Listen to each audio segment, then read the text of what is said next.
विराट कोहली और अनुष्का है। विराट बैठ प्रसन्न हो।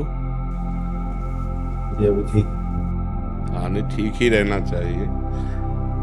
हम आपको अपने प्रभु का विधान बताते हैं थोड़ा सा।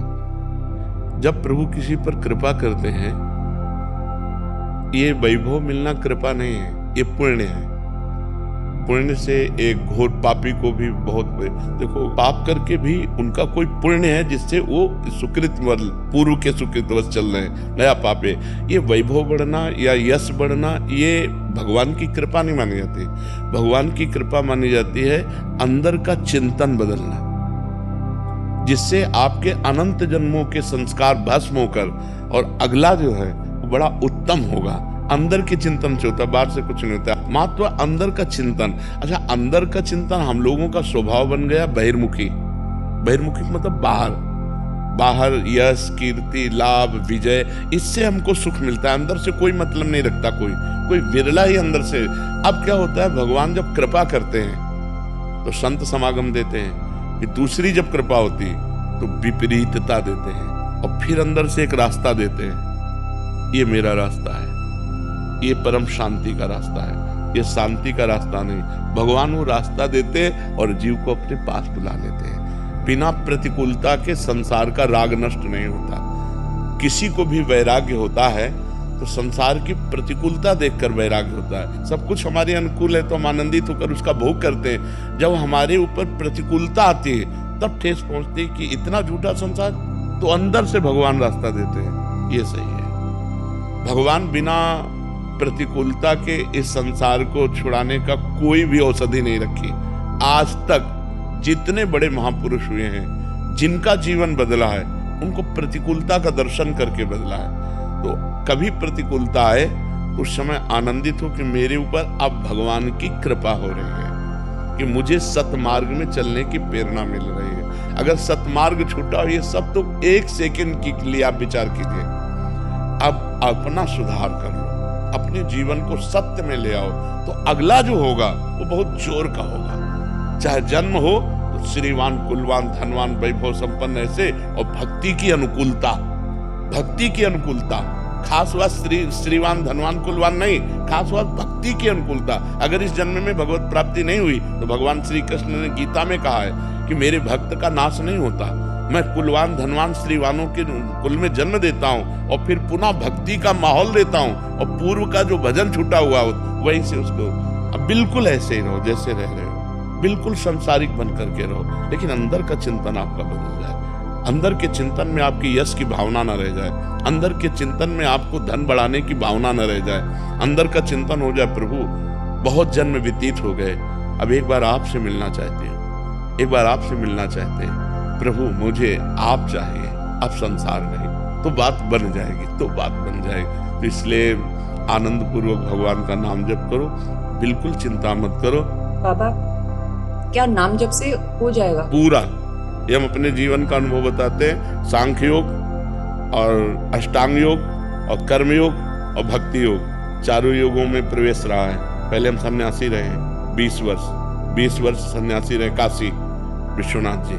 तो हम सांख्य योग, अष्टांग योग, जो अष्टांग योग है ना, अष्टांग योग, कर्म योग, इन तीनों को अच्छी प्रकार जान करके और फिर भक्ति योग में आए हैं। स्वयं भगवान शंकर से बढ़कर कोई ज्ञानी तो नहीं ना, सनकादि से बढ़कर कोई ज्ञानी नहीं। वो हरिशरणम हरिशरणम सनकादि हर समय जपते रहते हैं। भगवान शिव राम राम राम राम राम राम जपते रहते हैं। हम वृंदावनवासी प्रिया प्रीतम के उपासी, तो जो राम में राह है वही राह है, जो धा है ये रस देने वाली वस्तु है। तो हम राधा राधा राधा राधा, मतलब आप ये समझो कि हमारी इतनी तार्किक बुद्धि रही, हमारी श्रद्धालु बुद्धि नहीं रही।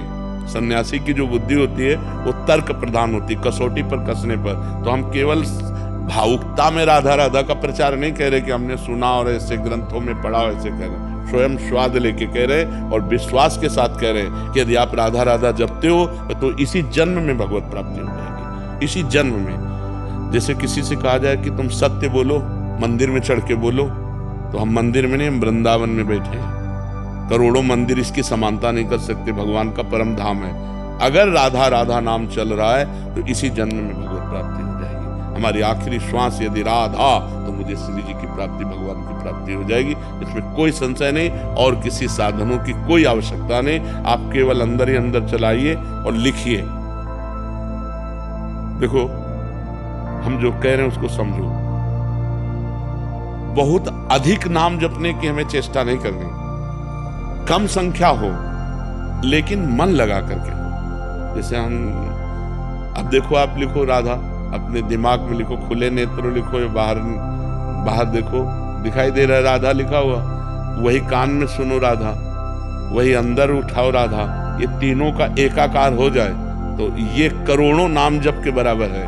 देखो, जैसे हम बोला राधा, ऐसे हम 1000 राधा नाम बोले तो हम बोला राधा, ये उपांशु है, इसे उपांशु कहते हैं। राधा राधा राधा राधा 1000 बार, ये उपांशु है। अब ये ऐसे उपांशु हम 10,000 बार जप करें, अंदर देखते हुए बोले राधा, उपांशु 10,000 बार नाम जप करने का फल एक बार मानसिक में है। इतना बड़ा फल है ये। ऐसे राधा राधा राधा चल रहा है, नेत्रों से हम उसे देख रहे हैं, कानों से उसे सुन रहे हैं। आप देखना कि अगर मन भगेगा तो आप लिख नहीं पाओगे राधा नाम, अगर लिख रहे हो तो मन भगेगा नहीं। तो चाहे 10 बार लिखो, 100 बार लिखो, लेकिन एक अभ्यास बनाओ ऐसा कि कुछ समय शांति से स्नान आदि करके बैठ गए और राधा राधा लिख रहे हैं, उसी का चिंतन कर रहे हैं। इसे अपना जीवन बना लो, फिर आप परिणाम में खुद देख लेना। कोई घाटे का सौदा तो है नहीं, ठीक है। ये सखी को दे दे ठाकुर से की है।